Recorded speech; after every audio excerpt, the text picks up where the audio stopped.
Hello dear friends, today we continue our story about how our toys come to life with a new episode.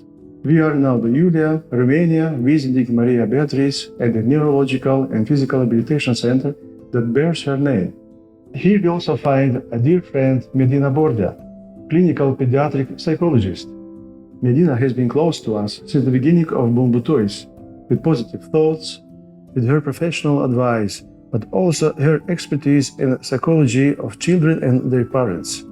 Medina, tell us about yourself and what you do here. I am a clinical pediatric psychologist and a mother of a 4-year-old and a 2-year-old.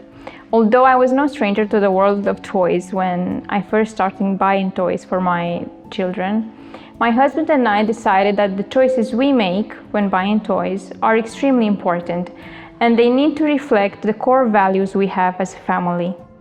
We are both born in Eastern Europe, and we want to teach our children to be proud of their heritage, while always trying to improve the society in which they live in. Our first Bumbu Toys order arrived around June 2019, and I think by September 2019, you and I were both already talking about the toys I would love to buy. What is your professional advice when it comes to raising and nurturing the children in our lives? When you invest in any relationship, and especially in your relationship with children, you set a precedent for all their future relationships. I have learned that the extra effort I put in finding activities that bring joy and arouse their curiosity, it really is what helped me achieve the results I have achieved professionally but also personally. They may love different activities, but they always remember when someone puts the extra effort in finding the activities that they love. I prefer to achieve the goals I set for my therapy sessions through activities that capture and enrapture their minds. Although kids play with toys, parents and relatives are the ones who actually buy them. And parents are the ones who guide to their first steps in discovering their home and environment. But this early stage in our relationship is very time-consuming. What should responsible parents keep in mind when choosing a toy? What qualities should they look for? Every time we spend quality time with the children in our life, we give them the opportunity to learn what are the core values of their family, to understand why we make certain decisions and that their wants and needs are important. But we also make memories that will color our relationships forever. We may not remember the exact event that took place, but we always remember how we felt when it happened. Time spent with children is never time wasted. It's what will help them become resilient adults that will be capable to adapt in an ever-changing world. When developing new products, you always bring up how each toy should be a sensory experience. Why should toys have a complex sensory input? In the center where I work, there are many occupational therapists that have helped me understand that our brain craves sensory input, and when it lacks that sensory input, it finds behaviors that many times may not be adaptive, but that fulfill that need. By providing activities with a high sensory input, we satisfy that need, but we also decrease the chances of self-stimulatory behaviors occurring. We as toy makers love to draw inspiration from stories we grew up with, but also stories we discovered with our children. How could we merge the wonderful world of wooden toys and books that have special meaning for each family? After 2 pregnancies that were extremely difficult and maternity leave, I decided to return to Maria Beatrice. Working in an abilitation center is extremely rewarding for me, but it also requires real commitment. Each year, hundreds of children from all over Europe come here.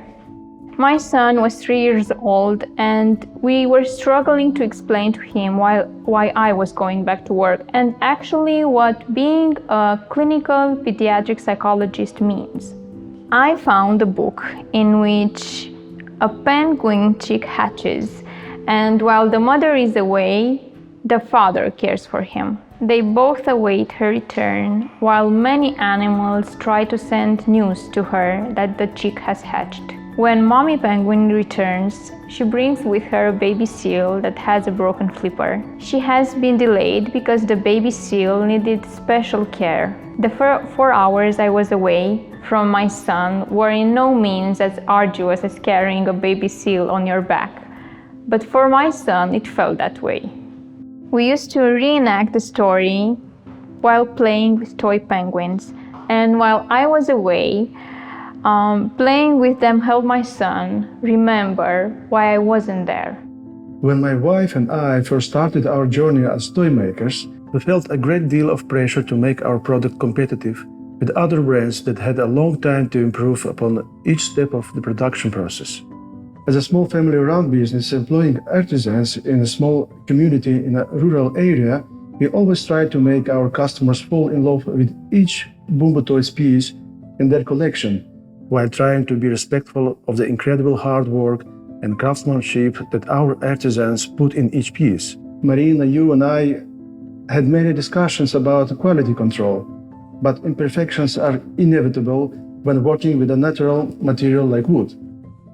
What relationship do you have as a consumer and professional using wooden toys in your practice when an item you bought has a different color nuance or figurine has a different expression of a very visible wood grain?